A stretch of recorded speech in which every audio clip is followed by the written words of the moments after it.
عمران، میں تمہیں بے پناہ دولت دینے کے لیے تیار ہوں اور میں وعدہ کرتا ہوں کہ میں تمہیں اور تمہارے تمام ساتھیوں کو حفاظت کے ساتھ اسرائیل سے نکال دوں گا۔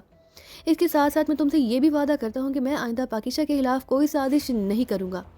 پرائم منسٹر نے روحان سے لہجے میں کہا، چلو میں تمہاری یہ بات مان لیتا ہوں، میں ان کاغذات پر تمہاری دستخط کرا کر اپنے ساتھ لے جاؤں گا اور انہیں عالمی عدالت میں اس وقت تک نہیں لے جاؤں گا جب تک تم اپنے وعدے کی پاسداری کرتے رہو گے۔ اگر تم نے دوبارہ پاکیزہ یا کسی بھی مسلمان ملک کے خلاف کوئی سازش کی تو پھر میں ان کاغذات کو فوراً عالمی عدالت میں لے جا کر پیش کر دوں گا۔ پھر عالمی عدالت میں تمہارا کیا حشر ہوگا یہ تم بہتر جانتے ہو۔ عمران نے کہا، کیا ان کاغذات پر دستخط کرنا ضروری ہے؟ پرائم منسٹر نے ہکلاتے ہوئے کہا، تمہیں اپنی اور اسرائیل کی جان عزیز ہے تو یہ بہت ضروری ہے، ورنہ۔ عمران نے جان بوجھ کر فکرہ ادھورا چھوڑتے ہوئے کہا تو پرائم منسٹر کا رنگ بدل گیا۔ اس نے کوٹ کے اوپر والی جیب سے پین نکالا، پھر لرزتے ہوئے ہاتھوں سے کاغذات پر دستخط کرنے لگا جیسے اس کے پاس ان کاغذات پر دستخط کرنے کے سوا اور کوئی چارہ نہ رہ گیا ہو۔ اس نے تمام کاغذات پر دستخط کیے تو عمران ان دستخطوں کو دیکھنے لگا۔ اس نے مطمئن انداز میں سر ہلایا اور کاغذات بریف کیس میں رکھ کر بریف کیس بند کر دیا۔ چلو اب اٹھو اور مجھے یہاں سے نکالنے کا انتظام تم نے کرنا ہے، عمران نے کہا تو پرائم منسٹر جیسے تھکے انداز میں اٹھ کھڑا ہوا۔ اس کے چہرے پر بے بسی، دکھ، شدید پریشانی کے تاثرات منجمد ہو کر رہ گئے تھے۔ تنویر نے اٹھتے ہی ہیومر کی بیلٹ میں اڑسا ہوا مشین پسٹل اچک لیا۔ یہ کس لیے؟ ہیومر نے بوکھلا کر کہا۔ تنویر نے اچانک مشین پسٹل کا رخ مسلح افراد کی طرف کر کے ٹریگر دبا دیا۔ تڑتڑاہٹ کی آوازوں کے ساتھ مسلح افراد چیختے ہوئے گرے اور ساکت ہو گئے۔ اس سے پہلے کہ ہیومر اور ڈوگرام کچھ سمجھتے، تنویر نے ان پر بھی فائرنگ کر دی۔ ان سب کو ہلاک ہوتے دیکھ کر سر ٹموتھی کا رنگ زرد ہو گیا۔ یہ تم نے کیا کیا؟ تم نے کہا تھا کہ… سر ٹموتھی نے لرزتے ہوئے لہجے میں کہا، گڈ تنویر، یہ کام کیا ہے تم نے۔ اس سے پہلے کہ اس طرف کوئی اور آ جائے ہمیں ان ڈار ذلی کرسیوں سے آزاد کر دو، کیپٹن شکیل نے کہا تو تنویر سر ہلا کر اس کی کرسی کے عقب میں آ گیا۔ اسے یوں قدم اٹھاتے دیکھ کر سر ٹموتھی کی آنکھیں حیرت سے پھیل گئیں۔ تنویر نے کرسی کی پشت پر لگا ہوا ایک بٹن پریس کیا تو کیپٹن شکیل کی کرسی کے راڈ کٹا کٹا کی آوازوں کے ساتھ کھل گئے۔ تنویر نے صفدر کو بھی کرسی سے آزاد کیا۔ وہ دونوں اٹھے اور انہوں نے آگے بڑھ کر مسلح افراد کی گری ہوئی مشین گنیں اٹھا لی جنہیں تنویر نے مار گرایا تھا۔ یہ کیا؟ تم نے تو کہا تھا کہ تمہارے جوتے میں کلاسٹم ریڈ ہے، اگر تم نے پاؤں اٹھایا تو کلاسٹم ریڈ بلاسٹ ہو جائے گا اور… سر ٹموتھی نے حیرت سے تنویر کی طرف دیکھتے ہوئے کہا، تم اور تمہارے ساتھی احمق ہیں ٹموتھی۔ کلاسٹم ریڈ طاقتور اور خوفناک بلاسٹر ڈیوائس ضرور ہے، مگر وہ ڈیوائس اتنی چھوٹی نہیں کہ ایک جوتے کی ایڑی میں سما سکے، تنویر نے مسکراتے ہوئے کہا۔ اور تو پھر پیراڈوم میٹر؟ پیراڈوم میٹر نے کلاسٹم ریڈ کا کاشن اس لیے دیا تھا، سر ٹموتھی نے کہا، میرے جوتے کی ایڑی میں بوک بائر بلاسٹر موجود ہے۔ جب پیراڈوم میٹر میرے پیروں کے قریب لایا گیا تو میں نے اس بوک فائر بلاسٹر کو دباؤ ڈال کر توڑ دیا۔ اس بلاسٹر سے تیز ہیٹ نکلتی ہے جس کی وجہ سے میٹر کی سوئی اپ ہو گئی۔ اس فائر بلاسٹر کی وجہ سے میرا پاؤں جلنے لگا، مگر میں نے اس طرح دباؤ برقرار رکھا، مگر اگر میں اس وقت پاؤں ہٹا دیتا تو دھماکے سے میری ٹانگ اڑ جاتی۔ مسلسل دباؤ رہنے کی وجہ سے چند ہی لمحوں میں اس فائر بلاسٹر کی ہیٹ ختم ہو گئی۔ اس بوک بائر فائر بلاسٹر کو میں نے اپنے جوتے کی ایڑی میں اس لیے چھپا رکھا تھا تاکہ اسے نکال کر میں کسی بند کمرے کا دروازہ اڑا سکوں، مگر میں بلاسٹر چونکہ ایڑی کے اندر ہی ٹوٹ گیا، اس لیے اس میں سے صرف ہیٹ نکلی جس سے میرا پیر اور بوٹ کی ایڑی جلنے کے سوا اور کچھ نہیں ہوا، تنویر نے کہا۔ انہوں نے دیکھا واقعی اس کے ایک بوٹ کی ایڑی جلی ہوئی تھی۔ تو تم نے ہمیں ڈاج دیا تھا، سر ٹموتھی نے ہونٹ چباتے ہوئے کہا۔ تم جیسوں کو راہ راست پر لانے کے لیے ہمیں ایسے ہی کام کرنے پڑتے ہیں، تنویر نے کہا، اور ساتھ ہی اس نے مشین پسٹل کا رخ اس کی طرف کر کے ٹریگر دبا دیا۔ تڑتڑاہٹ کی آواز کے ساتھ سر ٹموتھی کے سینے میں بے شمار سوراخ ہوئے اور وہ اچھل کر پشت کے بل نیچے جا گرا اور تڑپ تڑپ کر ہلاک ہو گیا۔ تم نے اسے فوراً کیوں ہلاک کر دیا؟ اس کے ذریعے ہم یہاں سے نکل جاتے، صفدر نے کہا۔ میں نے اپنا مشن مکمل کیا اور ہمیں یہاں سے نکلنے کی کیا ضرورت ہے؟ یہ ایٹمی آبدوز ہے، اس ٹیکریوں کو ہلاک کر کے ہم اس آبدوز پر قبضہ کریں گے، پھر یہی آبدوز ہمیں اور ہمارے ساتھیوں کو یہاں سے نکلنے میں مدد دے گی، تنویر نے کہا تو ان دونوں نے مسکراتے ہوئے سر ہلا دیے۔ تو پھر آؤ کریوں کا خاتمہ کر دیں، صفدر نے مسکرا کر کہا اور وہ سر ہلاتے ہوئے کمرے سے نکل گئے۔ عمران اور اس کے ساتھی اپنے مشن میں مکمل کر چکے تھے۔ ان سب نے عمران سے ٹرانسمیٹر پر رابطے کیے، پھر وہ سب سمندر میں موجود ایک چھوٹے سے ٹاپو پر آ گئے۔ صفدر نے عمران کو ایٹمی آبدوز پر قبضہ کرنے کی اطلاع دے دی تھی، اس لیے عمران نے اس آبدوز سے وہاں سے نکلنے کا پروگرام بنایا تھا۔